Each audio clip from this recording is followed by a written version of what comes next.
মানুষের সংসারে কত চরিত্রই যে দেখলাম। এক একটা মানুষ দেখেছি, আর এক একটা মহাদেশ আবিষ্কারের আনন্দ পেয়েছি। পৃথিবীতে সব মানুষ সব কিছু পায় না, সেজন্য আমার অভাববোধ হয়তো আছে, কিন্তু অভিযোগ নেই। আমি গোয়া বাগানের মেঝে সুধা সেনকে দেখেছি, বিলাসপুরের বাণী বিদ্যায়তনে প্রমীলা সরকারকে দেখেছি, দেখেছি রানী দে, রনু রায়, লিলি পালিতকে। আবার দেখেছি মেষের সুজাতা স্বামীনাথনকে জব্বলপুরে শিয়ালকোট লজে। আরও দেখেছি নীল নেশার রায় সাহেবকে, প্রফেসর পত্নী কণিকা দেবীকে। আর আরও দেখেছি সবজি বাগানের সুরুচি আর সদানন্দবাবুকে। ওদের সকলকে নিয়েই গল্প উপন্যাস লিখেছি, কিন্তু আরও কতজনকে নিয়ে যে আমার আজও লেখা হয়নি, তাও বলে শোধ করা যায় না। এই যেমন আজকের রানী সাহেবা। আমার আজকের নিবেদন কথাশিল্পী বিমল মিত্রের লেখা রানী সাহেবা। তাহলে আসুন শুনে নিই আজকের গল্পে কি আছে। হ্যাঁ, আমার গল্প পাঠ যদি আপনাদের পছন্দ হয়, নতুন বন্ধুদের জন্য অনুরোধ রইল চ্যানেলটিকে সাবস্ক্রাইব করে পাশে থাকবেন, কমেন্ট করে জানাবেন গল্পটি কেমন লাগলো। তাহলে আসুন শুনে নেওয়া যাক আজকের গল্প।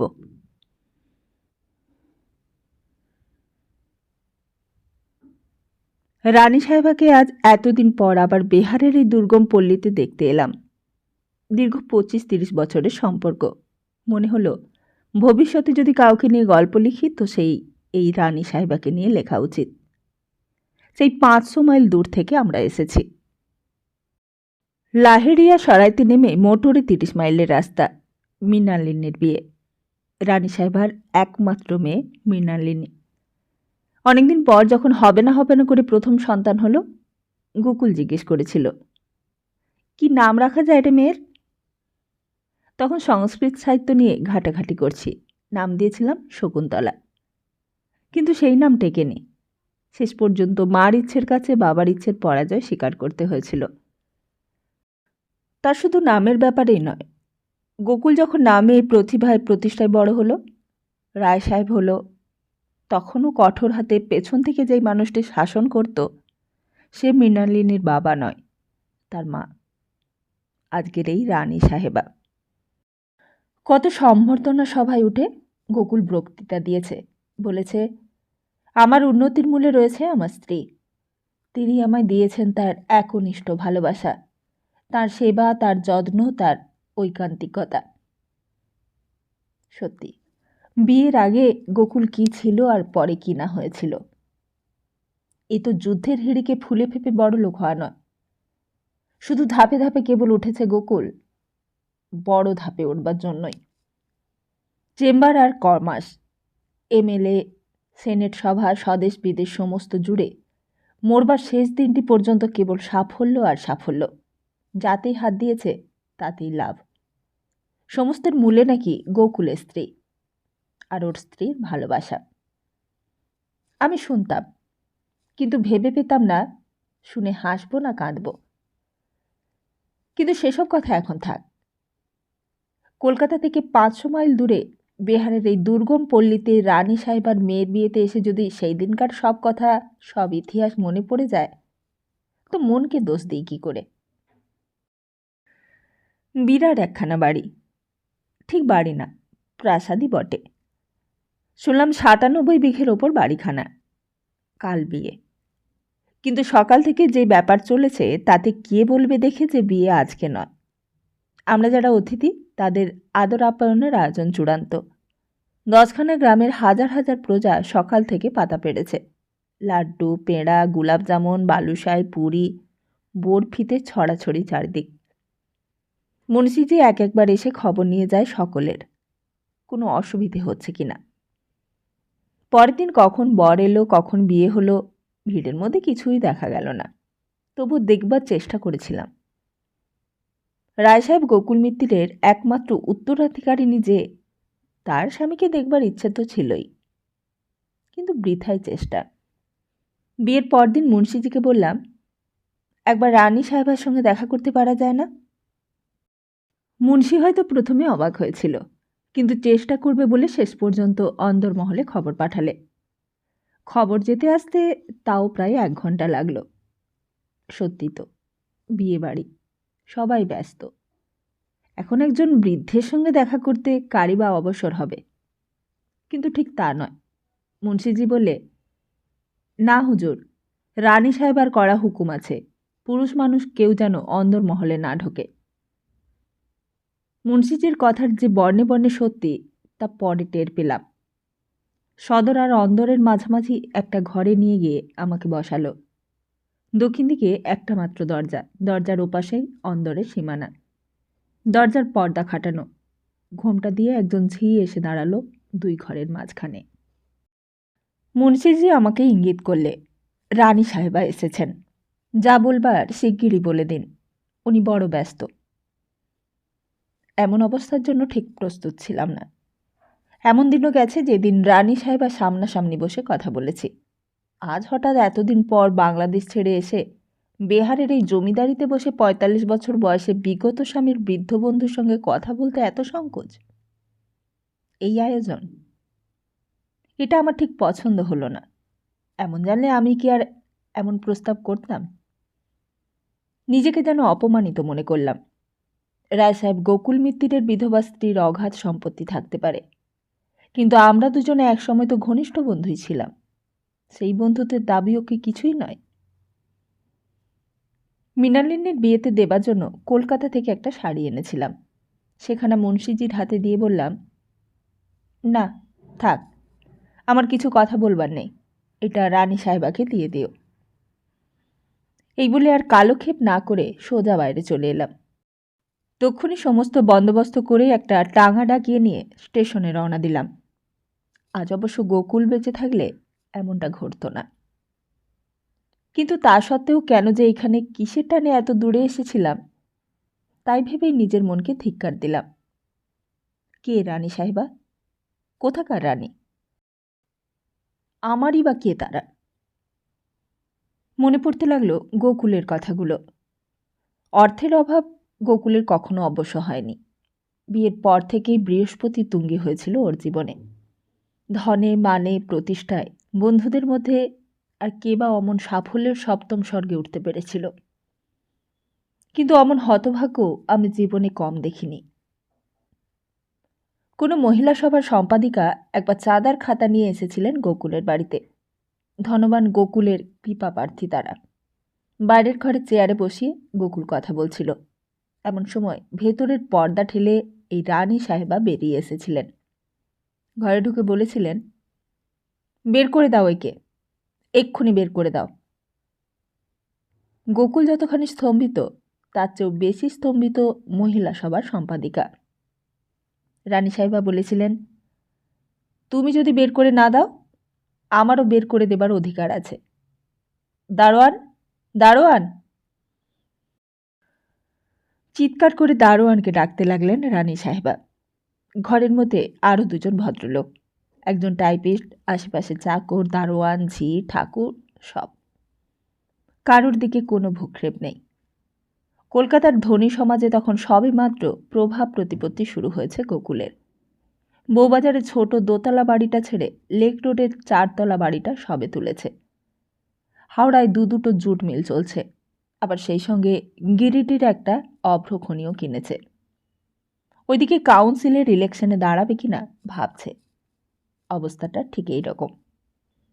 মোট কথা সেই দিনকার সেই ঘটনাটা যেমনই অবিশ্বাস্য তেমনই অপমানজনক। কোনো সূত্রে প্রকাশ্যে বাইরের ঘরে তার আসবার কথাও নয়। দারোয়ান এক্ষুনি এসে যাবে। কাণ্ডজ্ঞানহীন স্ত্রীর আচরণে হতবাকও বটে, আবার ক্ষুব্ধও বটে। গোকুল উঠে দাঁড়ালো, কিন্তু কাকে সে নিবারণ করবে? স্ত্রীর মুখের ওপর কথা বলার সাহস আর জারি থাক, গোকুলের নেই।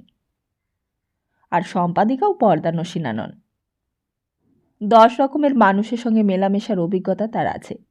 তিনি ব্যাপারটা বুঝলেন, উঠে দাঁড়িয়ে বললেন, আচ্ছা আমি তাহলে এখন উঠি স্যার, একদিন সময় মতো অফিসে বরং দেখা করব। বাঘের মতন লাফিয়ে উঠলেন স্ত্রী। তা তো করবেই, কিন্তু খবরদার বলছি, ওই হাসি আমি চিনি। হাসতে হাসতে ঘাড় নেড়ে এলোখোপা দুলিয়ে পরপুরুষের সঙ্গে কথা বলতে খুব ভালো লাগে, তাও জানি। আরও ভালো লাগে যদি সেই মানুষটি দেখতে ভালো হয়, লক্ষ টাকার মালিক হয়। চাঁদা চাইবার নাম করে ছি ছি, পর্দার আড়ালে দাঁড়িয়ে আমি সব দেখেছি। আহ, কি হচ্ছে মিষ্টু? ক্ষীণ প্রতিবাদ করতে চেষ্টা করে গোকুল। তুমি থামো দেখি। আমি না থাকলে কবে তুমি এদের পাল্লায় পড়ে মারা যেতে। ছি ছি, তোমাকে আমি দোষ দিই না, কিন্তু সংসারে এমন সরল হলে কি করে চলবে? মহিলাটি তখন এক ফাঁকে সরে পড়েছেন, কিন্তু পরদিন থেকে ব্যবস্থা হলো অন্যরকম। গোকুলের ড্রাইভারের পাশে দিবারাত্র আরেকজনকে দেখা যেতে লাগলো। গোকুল মোটরে যেতে যেতে জিজ্ঞেস করলে, তোর পাশে ও কে রে যজ্ঞেশ্বর? যোগেশ্বর পুরনো ড্রাইভার বলে, আগে সৌরভীর বড় ভাই। মোটরে উঠবার সময় গোকুলকে নমস্কার করেছিল একবার, এখন মনে পড়ল। লোকটা আরেকবার পেছনে ফিরে নমস্কার করল, বলে, আমার নাম হরিশ স্যার, সৌরভী আমার ছোট বোন হয়। স্ত্রীর ডান হাত সৌরভী, সেই সৌরভীর বড় ভাই। অফিসে ঢুকে বসেছে গোকুল, কাজ করছে। মাঝে মাঝে অকারণে হরিশ ঘরের ভেতর উঁকি মারে। কিছু দরকার আছে? হরিশ কোনো উত্তর দেয় না, টুক করে মাথাটা সরিয়ে নেয়। একদিন ইচ্ছে হয় অফিস থেকে বেরিয়ে একবার সিনেমায় যায়, কিন্তু স্ত্রীর কড়া বারণ আছে ওতে।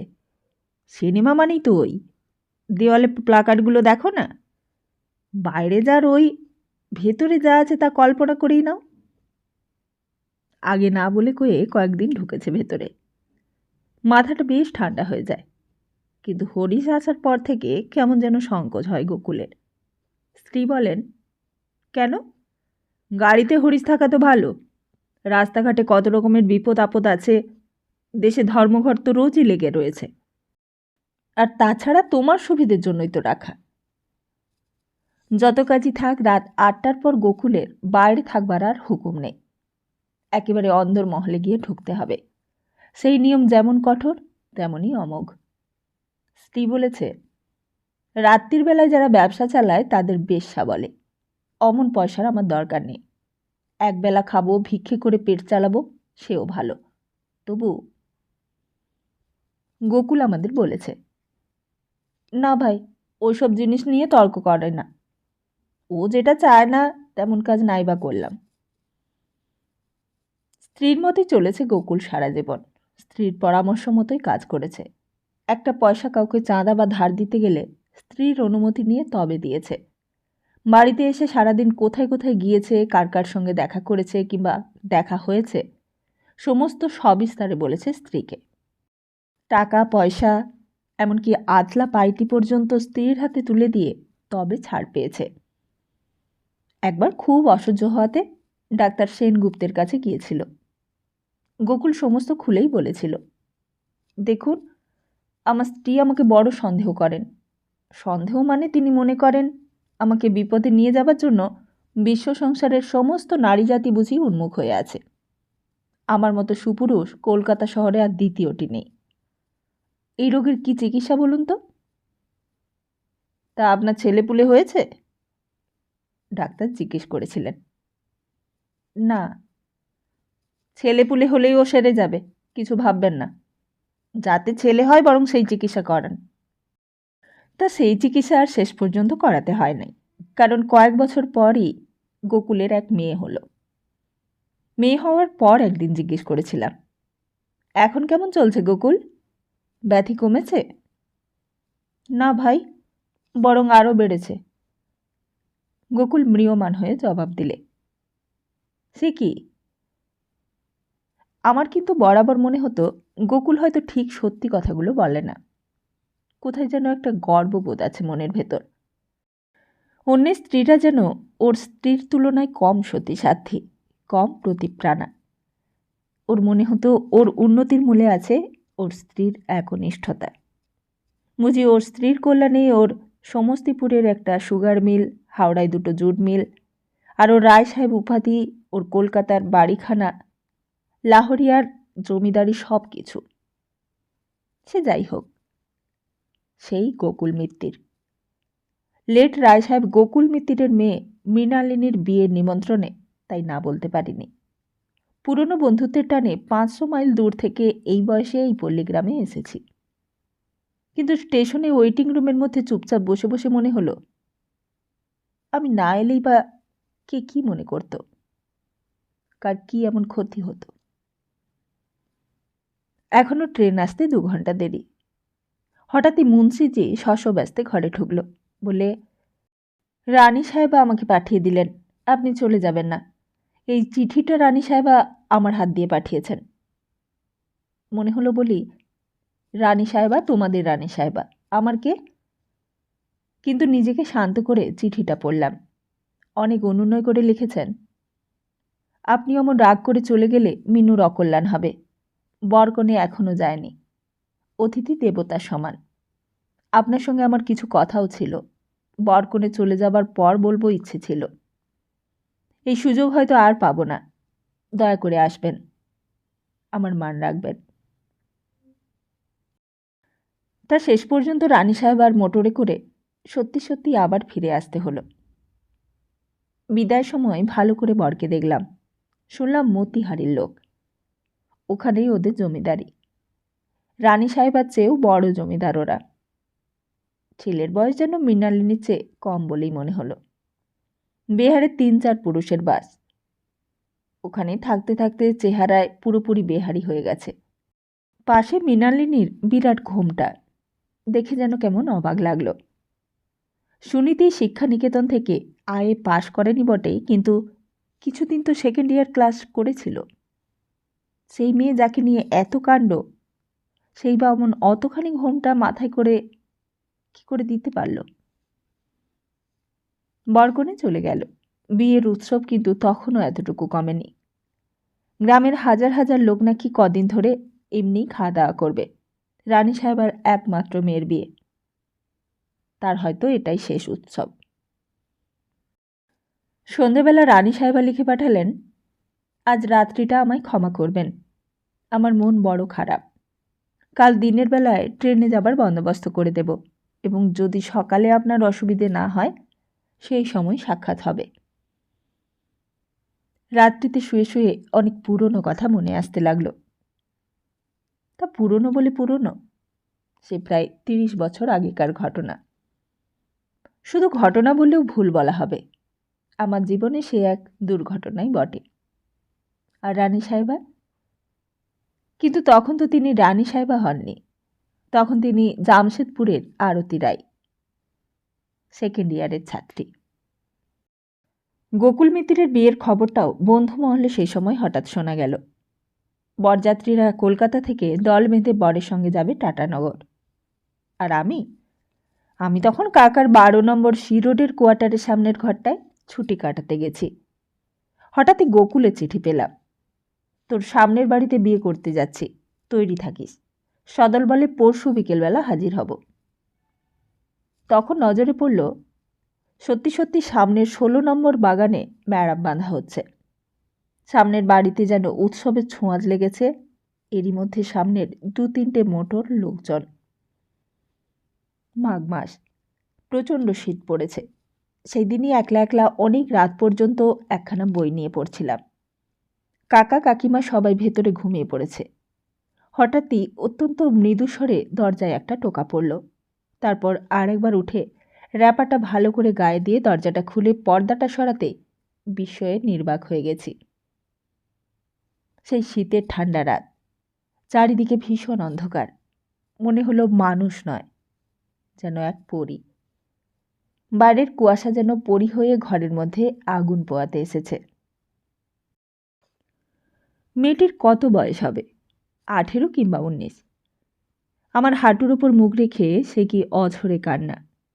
এমন ঘটনায় বিভ্রান্ত না হয়ে কি আর উপায় আছে? বললাম, কে আপনি, কি চান? 2 কাঁধে ঝাঁকুনি দিয়ে অনেকবার প্রশ্ন করলাম। আমার প্রশ্নে কান্না আরও করুণ হয়ে উঠল। কিছুতেই বুঝতে পারলাম না কি চায়, কেনই বা এলো এত রাত্রে। 25-30 বছর আগেকার ঘটনা, সব কথা ঠিক মনে নেই আজ। তবু কাঁদতে কাঁদতে সেই রাত্রে মেয়েটি যা বলেছিল তা যেমন অস্বাভাবিক তেমনই কৌতুকপ্রদ।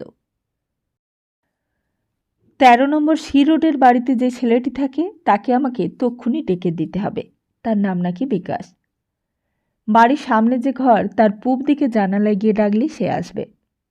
তার সঙ্গে সেই রাত্রে দেখা হওয়া মেয়েটির নাকি বিশেষ দরকার। মেয়েটি বললে, আমি গেলে কেউ দেখতে পাবে, আপনি দয়া করে একবার বিকাশকে ডেকে আনুন। জিজ্ঞেস করলে বলবেন আরতি তাকে ডাকছে, আমি এখন বিশেষ বিপদে পড়েছি। আরতি আমারই বিছানায় বসল, আর আমি তার নির্দেশ মতো অগত্যা সেই শীতের মধ্যে ডাকতে গেলাম ১৩ নম্বরের অজ্ঞাত কুলশীল বিকাশকে। সেদিন ভারী রহস্যময় মনে হয়েছিল এই ঘটনাটা। বিকাশ যখন এলো, আরতির চোখে সে কি ব্যাকুল ভয়ার্ত আবেদন। বিকাশকে ঘরে পৌঁছে দিয়ে আমার কি কর্তব্য আমি ভাবছিলাম। মেয়েটি বললে, আপনি দয়া করে একটু বাইরে বেরোন, একটু কষ্ট দেব আপনাকে। আমার ঘরের বিছানায় ওদের দুজনকে বসিয়ে আমি নির্বোধের মতো বাইরে চলে এসে বারান্দায় বেতের চেয়ারটায় বসলাম। তারপর সেই শীতার্ত রাত কেমন করে কাটলো তা আজ আমার মনে থাকবার কথা নয়। শুধু এতটুকু মনে আছে যে সমস্ত রাত ওদের ঘরের আলো জ্বলেছে, আর আমি না ঘুম না জাগরণে সেই বেতের চেয়ারে বসে পলে পলে শীতে জমে বরফ হয়ে গেছি। তারপর কখন কাকার ওয়াল ক্লকটা ১২টা বেজেছে, ১টা বেজেছে, ২টো বেজেছে, ৩টেও বেজেছে, সব টের পেয়েছি। ঘরের ভেতরে টুকরো টুকরো কথা, কান্নার আভাস সব বাইরে এসেছে। পাশে চেরি গাছটার পাতা থেকে টপ টপ করে শিশির ঝরে পড়েছে সারা রাত। আমার গায়ে শুধু একটা পুলওভার। জামশেদপুরের সেই কনকনে ঠান্ডা শীতকে সেই পুলওভার কতটা আর আটকাতে পারে। ভোর হবার আগে ওরা যখন বেরিয়ে যায়, আমার সঙ্গে কোনো কথা বা আমাকে ধন্যবাদ দেওয়ার প্রয়োজনটাও মনে করেনি। মনে আছে, পরদিন সকালে ঘুম থেকে উঠতে আমার প্রায় বেলা ৯টা বেজে গিয়েছিল। কিন্তু বিস্ময়ে হতবুদ্ধি হওয়ার বুঝি তখনও আমার অনেক বাকি ছিল। বরযাত্রীর দলবল নিয়ে গোকুল এলো বিয়ের দিন সকালে, কিন্তু বিয়ের আসরে বউ দেখতে গিয়ে আমার বাকরোধ হয়ে এলো। আরতি রায়, সেই রাত্রে আমার ঘরে আসা সেই মেয়েটি। গোকুল বোধহয় বউ দেখে খুশি হয়েছিল।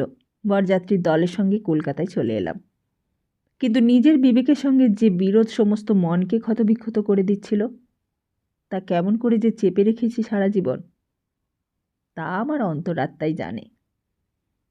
বৌভাতের দিন বন্ধুরা এক একটা উপহার তুলে দিয়েছে নববধূর হাতে। কারোর দিকে মুখ তুলে চায়নি নববধূ। আমি কিন্তু আরেকবার ভালো করে চেয়ে দেখলাম সেই দিন সেই সুযোগে।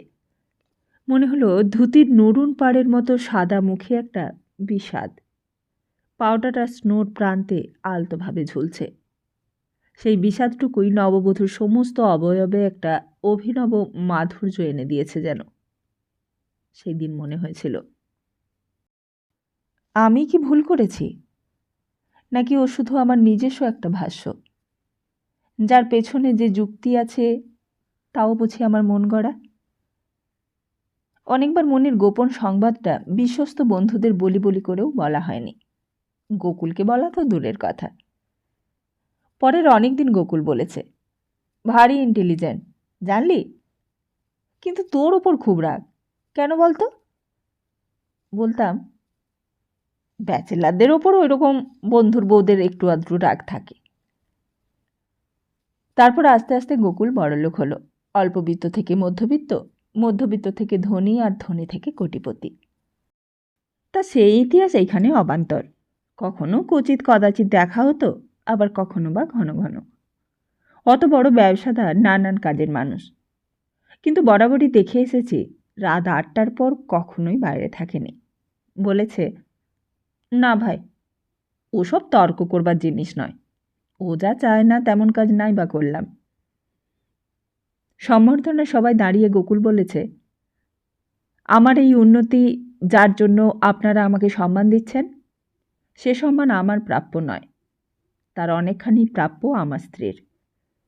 আমি অকুণ্ঠভাবে স্বীকার করছি, এমন স্ত্রীর ঐকান্তিক নিষ্ঠা, ভালোবাসা, সেবা, যত্ন না পেলে আমি জীবনে কিছুই করতে, ইত্যাদি ইত্যাদি। সংবাদপত্রে সেই রিপোর্ট সবিস্তারে ছাপা হয়েছে, আমিও পড়েছি, আমরা সবাই পড়েছি। কিন্তু নিজের কৌতূহল আর সেই রাত্রের গোপন ঘটনাটির কথা মারণ মন্ত্রের মতো বুকে পুষে রেখে নিজের মনেই ক্ষতবিক্ষত হয়েছি। বহুদিন পর আরেকবার টাটানগরে গিয়েছিলাম। সেই অজ্ঞাত কুলশীল বিকাশের খোঁজও করেছিলাম। কাকার বাড়ি শিরোর থেকে তখন এব রোডে বদল হয়েছে। কিন্তু জীবনে অনেক জিনিস হারিয়ে যাওয়ার মতো বিকাশও সেদিন হারিয়েছিল সৌভাগ্যক্রমে। অনেকদিন পর যখন দেখা হলো, কিন্তু সে কথা এখন থাক।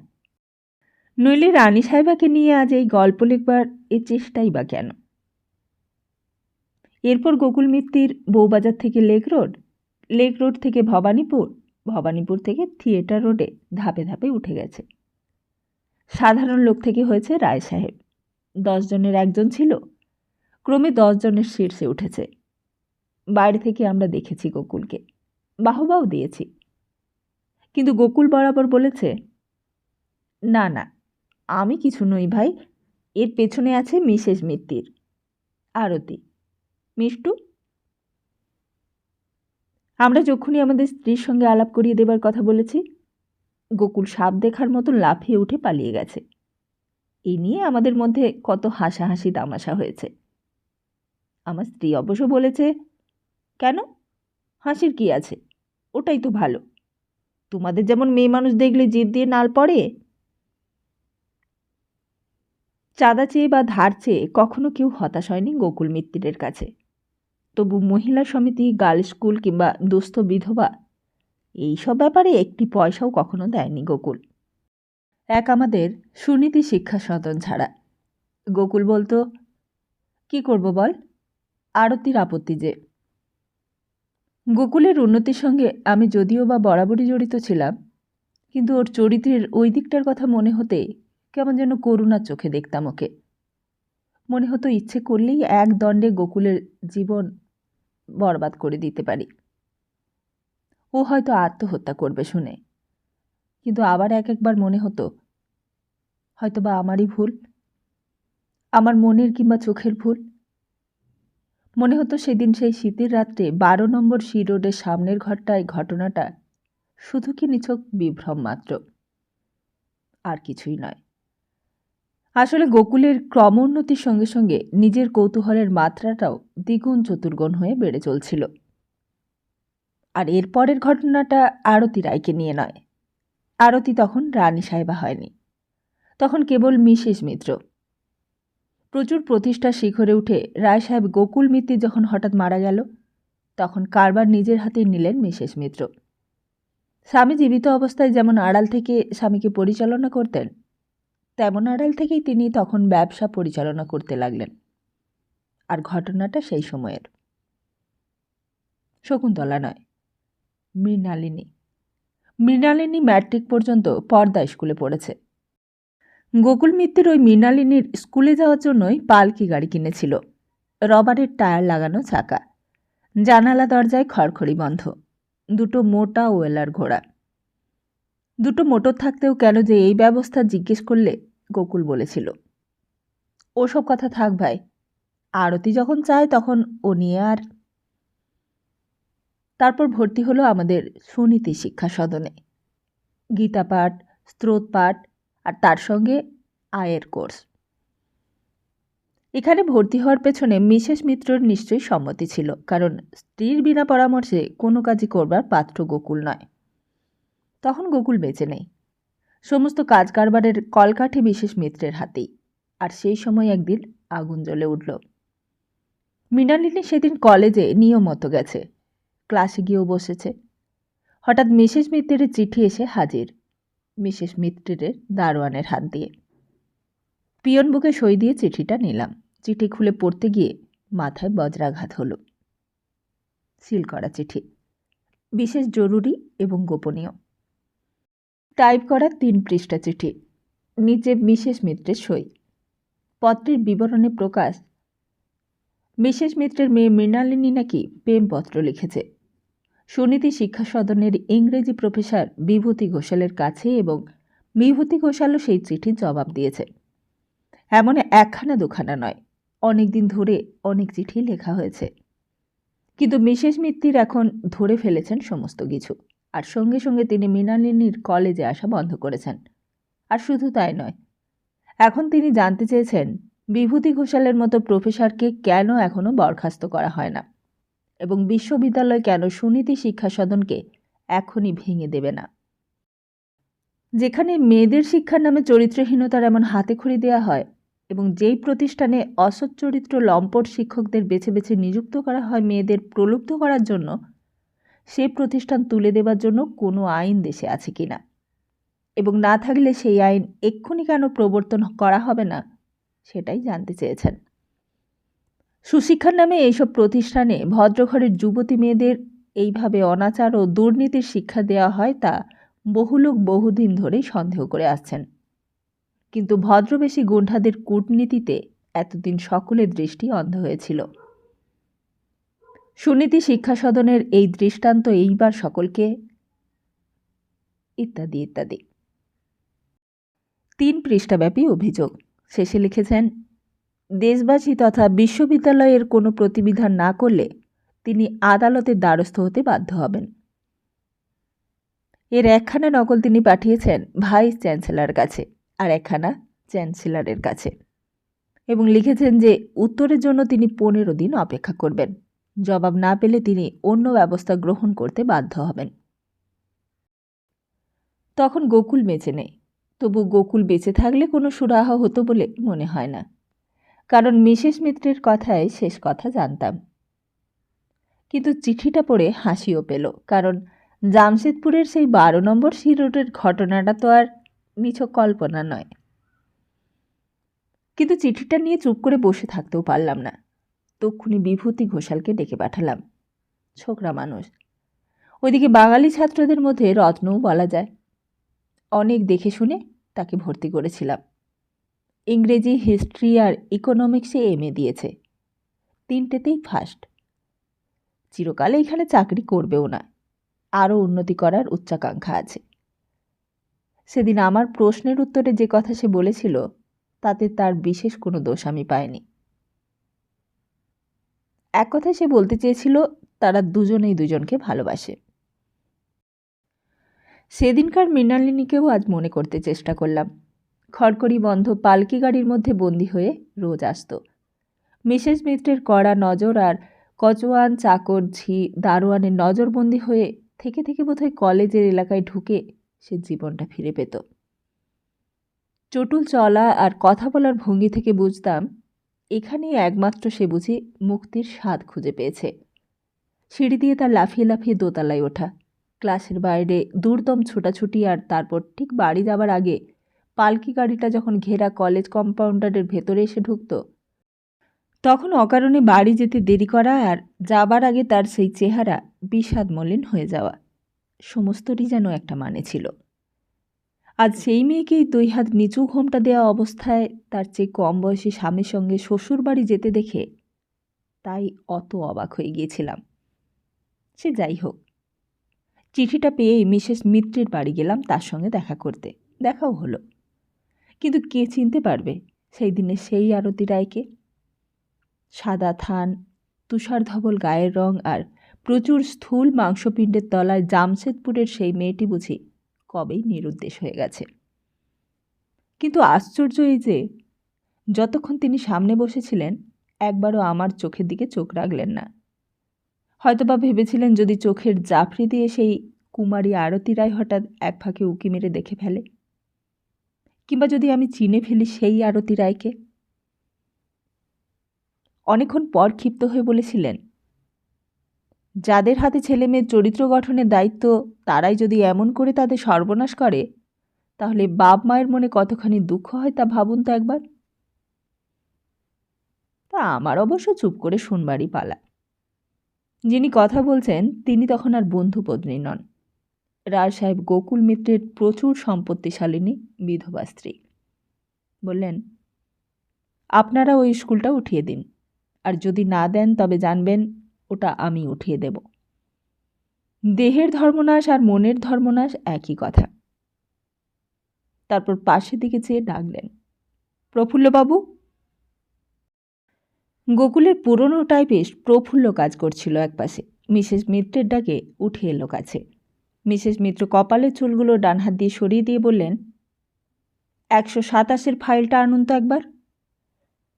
ফাইলটা আসতে মিসেস মিত্র সেখানে খুললেন। বললেন, প্রফুল্লবাবু, এই 33 ফোলিওটা দেখে রাখুন। মাসে মাসে সুনীতি শিক্ষা সদনের নামে যে 5,000 টাকা চাঁদা বরাদ্দ আছে, আজ একটা চিঠি ড্রাফট করে দেবেন। ওটা ক্যান্সেলড হবে। আর ওদের ওখানে যে 50খানা পাখা দেওয়া আছে, ওগুলো ফেরত দেবার কথা লিখে দেবেন ওর সঙ্গে। তারপর বাঁ পাশে দরজার দিকে চেয়ে ডাকলেন, সৌরভী।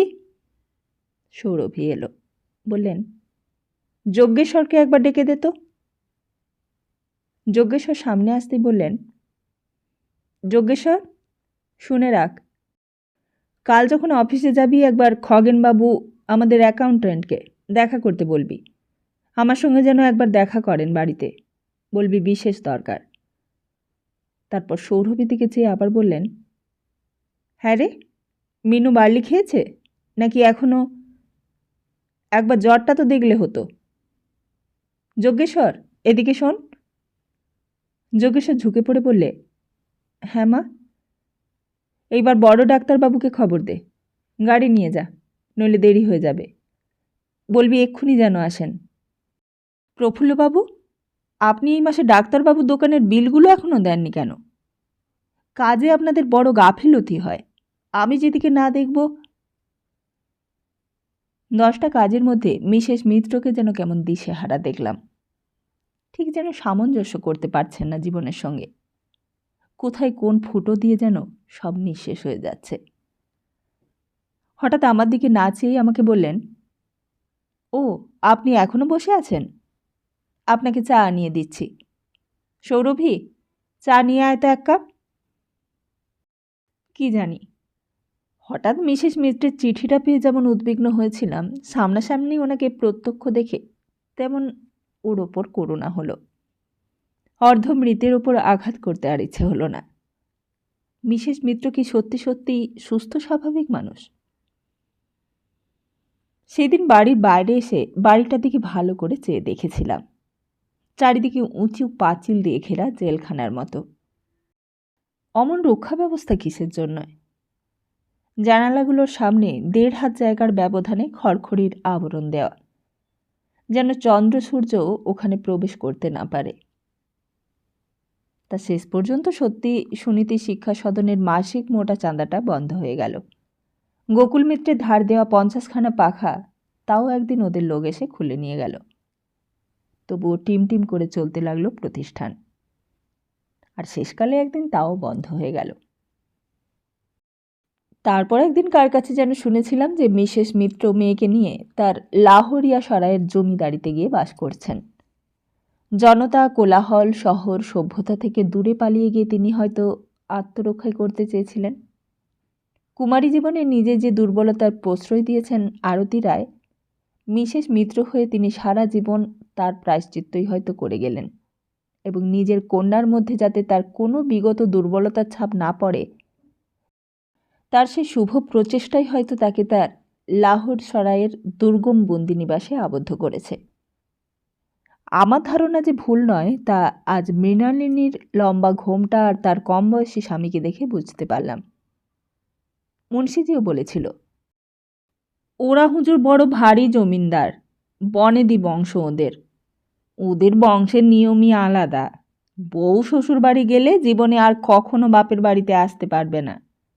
এই যে আজ শ্বশুর বাড়ি ঢুকলো তো ঢুকলোই, আর বেরোবে না। বড় ভারী বনেদি জমিনদার ওরা হুজুর। তা সকালবেলা নিয়মত জলযোগের ডাক পড়ল। মহলের পর মহল পেরিয়ে মুন্সিজি আজ একেবারে অন্দর মহলে নিয়ে এসেছে। আজ আরতি রায় নয়, মিসেস মিত্র নয়, আজ রানী সাহেবা। সেই দুর্গম পল্লীপ্রাসাদের অভ্যন্তরের অন্দরমহলে একটি ঘর দেখলাম পরিপাটি করে সাজানো। চারপাশে কলকাতার সোফা কোচ, দেওয়ালের সারা গায়ে গোকুলের নানা বয়সের নানা ভঙ্গির ফটো। দুটো মানুষ সমান অয়েল পেন্টিং, একটা গোকুলের আর একটা রানী সাহেবার। খানিক পর পাথরের প্লেটে ফল আর মিষ্টি এলো, আর তার পেছনে পেছনে এসে হাজির হলেন রানী সাহেবা। বহুদিন পর দেখছি, একটু বিচলিত হলাম। সত্যি এ যেন এক অন্য মানুষ। এসে বললেন, ওটা খেতে আপত্তি করবেন না, ওটা প্রসাদ, আমার বিগ্রহ দেবকী নন্দনের। তারপর সামনে বসলেন। আরও শুচিশুভ্র আর তুষার ধবল হয়েছে তার অবয়ব। একটু আগে স্নান সেরে পুজো সেরে বোধ হয়ে আসছেন। কপালে চন্দন চর্চিত জোড়া ভৃগুপদরেখা, হাতে নাম জপের থলি, ভেতরের আঙুলটা নিঃশব্দে নড়ছে। বুঝি ইষ্ট নাম জপ করছেন। বললেন, কেমন জামাই দেখলেন আমার? তারপর খানিক থেমে বললেন, জানেন, মিনুর বিয়ের জন্য আমার ভারী ভাবনা ছিল। আজ আমি সত্যিকারের স্বাধীন। দেওয়ালের অয়েল পেন্টিখানা দেখিয়ে বললেন, উনি বলতেন বটে যে আমি নাকি ওনার উন্নতির মূলে, কিন্তু উনি ছিলেন দেবতা। ওনার স্পর্শ পেয়ে আমি বরং ধন্য হয়ে গেছি। ওনার ভালোবাসা না পেলে কি আজ মিনুকে ঠিক নিজের মনের মতো করে মানুষ করতে পারতুম? নিজের পছন্দ মতো ঘরে বরে দিতে পারতুম? আজ উনিও নেই, মিনুও গেল। আপনারা সবাই এসে দাঁড়িয়েছিলেন, তাই কোনো বাধা এলো না। আর তাছাড়া এমন আরও দু একটা কথা হলো। আশ্চর্য হলাম, এ যেন সেই মানুষ নন। আরতি রায়, মিসেস মিত্র আর আজকের এই রানী সাহেবা, এরা যেন একজন নয়, তিনজনের তিনটি বিভিন্ন রূপ। অথচ 25-30 বছর ধরে ওকে চিনে এসেছি। তবুও মনে হলো চেনার যেন আর শেষ নেই, যেন এই চেনার শেষ হবেও না।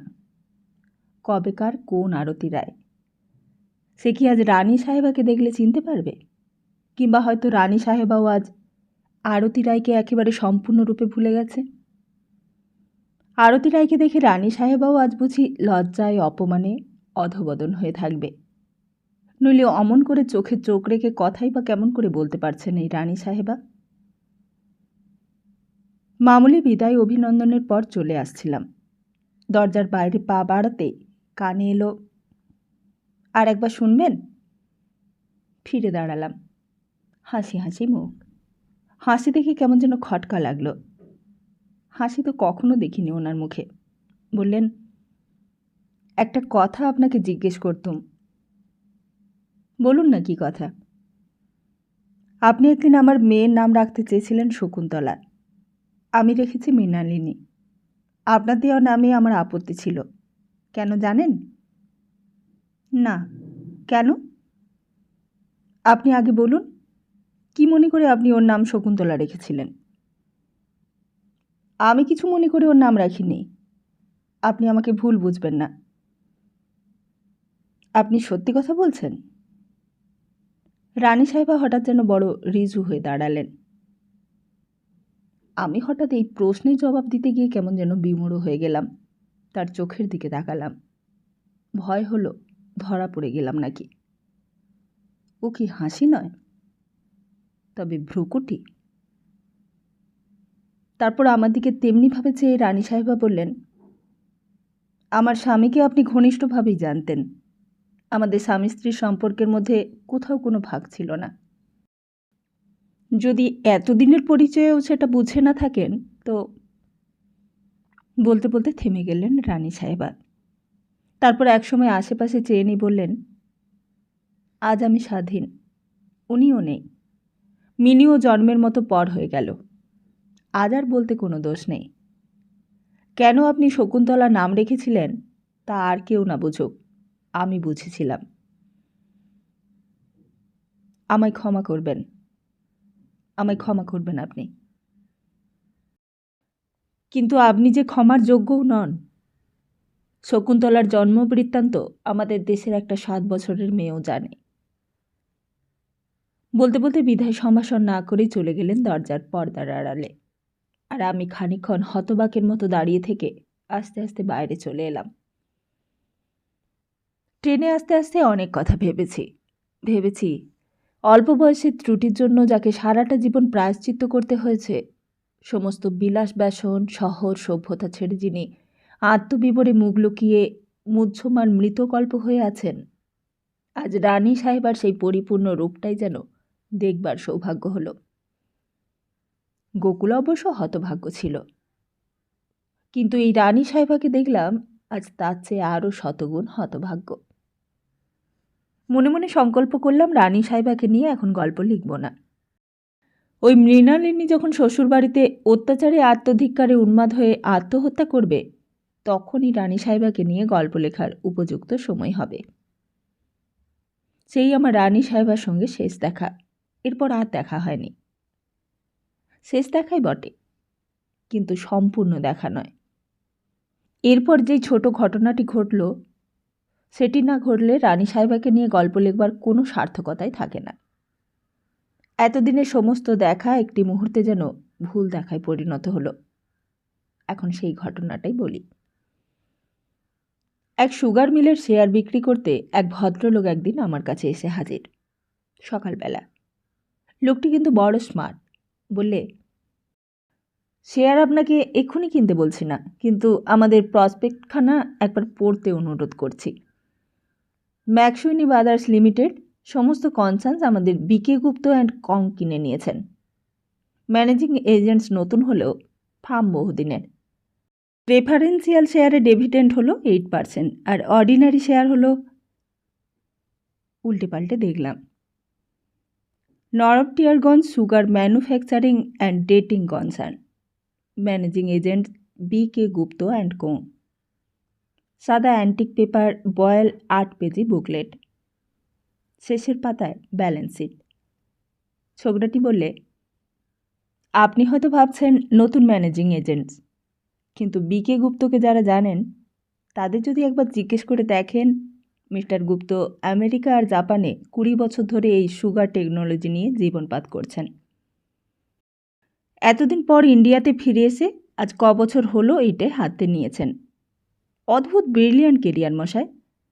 ছোটবেলায় একজন নিজে পয়সা খরচা করে ওনাকে জাপানে পাঠায়। অত্যন্ত গরিবের ছেলে ছিলেন কি না। খানিক পরে ছোকরাটি বললে, আর একটা ভেতরের কথা তাহলে আপনাকে বলি। বিহারের রানী সাহেবার নাম শুনেছেন? চমকে উঠলাম।